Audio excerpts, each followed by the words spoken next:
ಬಳ್ಳಾರಿಯಲ್ಲಿ ಬಾಣಂತಿಯರಿಗೆ ಜೀವ ಭಯ ಕಾಡ್ತಾ ಇದೆ. 5 ಸಾವಾಗಿದೆ. ಉಳಿದವರಿಗೆ ಈಗ ಇಲಿ ಜ್ವರದ ಕಾಟ. ಜಿಲ್ಲಾಸ್ಪತ್ರೆಯಿಂದ ಬಿಮ್ಸ್ಗೆ ಶಿಫ್ಟ್ ಆಗಿದ್ರು ಇವರೆಲ್ಲ. ಒಂದ್ ಕಡೆ ಬಾಣಂತಿಯರ ಸರಣಿ ಸಾವು, ಮತ್ತೊಂದ್ ಕಡೆ ಬದುಕಿ ಉಳಿದವರಲ್ಲಿ ಇಲಿ ಜ್ವರದ ಕಾಟ. ಇದರಿಂದಾಗಿ ಬಾಣಂತಿಯರು ಹೈರಾಣಾಗಿದ್ದಾರೆ. ಇನ್ನೊಂದ್ ಕಡೆ ಕುಟುಂಬಸ್ಥರಿಗೂ ಸಹಜವಾಗಿ ಆತಂಕ ಇದೆ. 7 ಮಂದಿ ಬಾಣಂತಿಯರು ಪ್ರಾಣಾಪಾಯದಿಂದ ಪಾರಾಗಿದ್ರು. ಈ ಸರಣಿ ಸಾವೇನು ಸಂಭವಿಸ್ತಾ ಇತ್ತು ಅದರಲ್ಲೀಗ 3 ಜನರಿಗೆ ಇಲಿ ಜ್ವರ ಶುರುವಾಗಿದೆ. ಸಹಜವಾಗಿ ಇಂತಹ ಪ್ರಕರಣಗಳು ಆತಂಕವನ್ನ ಮೂಡಿಸುತ್ತೆ. ಸೂಕ್ತ ಕ್ರಮ ಕೈಗೊಳ್ಳಬೇಕು ಅಂತ ಹೇಳಿ ಮಹಿಳಾ ಆಯೋಗ ಸಿಎಂ ಸಿದ್ದರಾಮಯ್ಯ ಅವರಿಗೆ ಪತ್ರವನ್ನ ಬರೆದಿದೆ. ಸಿಎಂಗೆ ಪತ್ರವನ್ನ ಬರೆದಿದ್ದಾರೆ ನಾಗಲಕ್ಷ್ಮಿ ಚೌಧರಿ ಅವರು. ಇವತ್ತು ಸಂಜೆ ಆರೋಗ್ಯ ಇಲಾಖೆಯ ಸಭೆಯನ್ನ ಕರೆದಿದ್ದಾರೆ ಸಿಎಂ. ಮತ್ತೆ ಈ ಬಗ್ಗೆ ನ್ಯೂಸ್ 18 ನಲ್ಲಿ ನಾವು ನಿರಂತರವಾಗಿ ವರದಿಯನ್ನ ಪ್ರಸಾರ ಮಾಡ್ತಾ ಇದ್ವಿ. ಫೈನಲಿ ಆರೋಗ್ಯ ಇಲಾಖೆ ಎಚ್ಚೆತ್ತುಕೊಂಡಿದೆ. ಇದು ನ್ಯೂಸ್ 18 ನಿರಂತರ ವರದಿಯ ಬಿಗ್ ಇಂಪ್ಯಾಕ್ಟ್.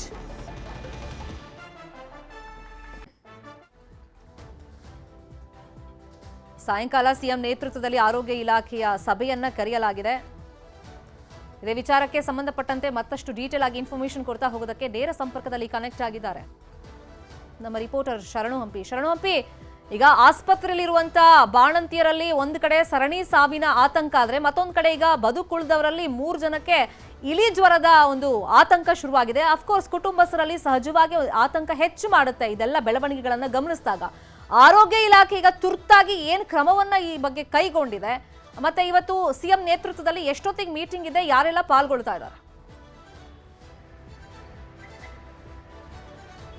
ಶರ್ಮಿತಾ, ಇವತ್ತು ಸಂಜೆ 4:30ಕ್ಕೆ ಸಿಎಂ ನೇತೃತ್ವದಲ್ಲಿ ಆರೋಗ್ಯ ಇಲಾಖೆಯ ಅಧಿಕಾರಿಗಳೆಲ್ಲರೂ ಕೂಡ ಭೇಟಿ ಆಗ್ತಾರೆ. ಅವತ್ತು ಭೇಟಿಯಾಗಿ ಸಭೆಯಲ್ಲಿ ಗಂಭೀರವಾದಂಥ ಚರ್ಚೆ ಆಗತ್ತೆ. ಎಸ್ಪೆಷಲಿ ಬಳ್ಳಾರಿಯಲ್ಲಿ ಆದಂಥ ಬಾಣಂತಿಯರ ಸಾವು ಇತ್ತೀಚೆಗೆ, ಯಾಕಂದ್ರೆ ನಿನ್ನೆಯಿಂದನೂ ಕೂಡ ಆಗ್ತಿರುವಂಥ ಬೆಳವಣಿಗೆ ನೋಡ್ತಾ ಇದ್ರೆ ಮತ್ತಷ್ಟು ಭಯ ಮತ್ತು ಆತಂಕ ಎದುರಾಗ್ತಾ ಇದೆ. ಯಾಕಂದ್ರೆ ಬಿಮ್ಸ್ ಆಸ್ಪತ್ರೆಯಲ್ಲಿ ಈಗೇನು ಬಾಣಂತಿಯರು ಏನು ಮೃತರಾಗಿದ್ರು, ಇನ್ನುಳಿದಂಥ ಬಾಣಂತಿಯರನ್ನ ಬೇರೆ ಕಡೆಗೆ ಶಿಫ್ಟ್ ಮಾಡಿದ್ರು, ಅಂದ್ರೆ ಬಿಮ್ಸ್ ಆಸ್ಪತ್ರೆಗೆ.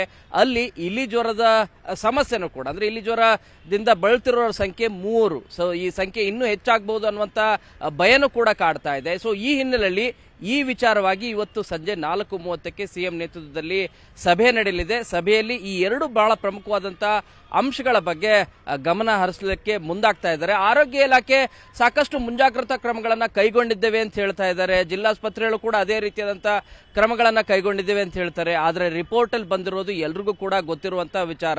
ಸೊ ಈ ಹಿನ್ನೆಲೆಯಲ್ಲಿ ಇಲ್ಲಿ ಯಾರು ತಪ್ಪಿತಸ್ಥರು ಮತ್ತು ಮುಂಜಾಗ್ರತಾ ಕ್ರಮಗಳನ್ನ ಕೈಗೊಂಡಿದ್ದೇವೆ ಅಂತ ಏನ್ ಹೇಳ್ತಾ ಇದ್ದಾರೆ, ಬಟ್ ಯಾಕೆ ಈ ರೀತಿಯಾಗಿ ಸಾಲು ಸರಣಿ ಸಾವಾಗ್ತಾ ಇದಾವೆ, ಇವುಗಳು ಯಾರು ತಪ್ಪಿತಸ್ಥರಿದ್ದಾರೋ ಅವ್ರ ಮೇಲೆ ಕೂಡಲೇ ಕ್ರಮ ಕೈಗೊಳ್ಳಬೇಕು ಅಂತೇಳಿ ಸಾಕಷ್ಟು ಆಗ್ರಹನೂ ಕೂಡ ವ್ಯಕ್ತವಾಗ್ತಾ ಇದೆ. ಇನ್ನು ಮಹಿಳಾ ಆಯೋಗನೂ ಕೂಡ ಪತ್ರವನ್ನು ಬರೆದು ಏನು ಟಾಸ್ಕ್ ಫೋರ್ಸ್ ಕಮಿಟಿಯನ್ನ ಮಾಡಿ ಮಾರ್ಗಸೂಚಿ ಏನಿದೆ, ಬಾಣಂತಿಯಿಂದ ಹಿಡಿದು ಹೆರಿಗೆ ಆದ ನಂತರ ತೆಗೆದುಕೊಳ್ಬೇಕಾದಂತ ಮಾರ್ಗಸೂಚಿ ಏನಿದೆ, ಇವುಗಳನ್ನ ಪಾಲನೆ ಆಗ್ತಾ ಇಲ್ಲ. ಇದನ್ನ ನಾನು ರಾಜ್ಯದ ಬೇರೆ ಬೇರೆ ಜಿಲ್ಲಾಸ್ಪತ್ರೆಗಳಲ್ಲಿ ಮತ್ತು PSCಗಳಲ್ಲಿ ಭೇಟಿ ನೀಡಿದಾಗ ಅದು ಗೊತ್ತಾಗಿರೋದು. ಇನ್ನು ಸಾಕಷ್ಟು ಸೌಲಭ್ಯದ ಕೊರತೆನೂ ಕೂಡ ಇದೆ.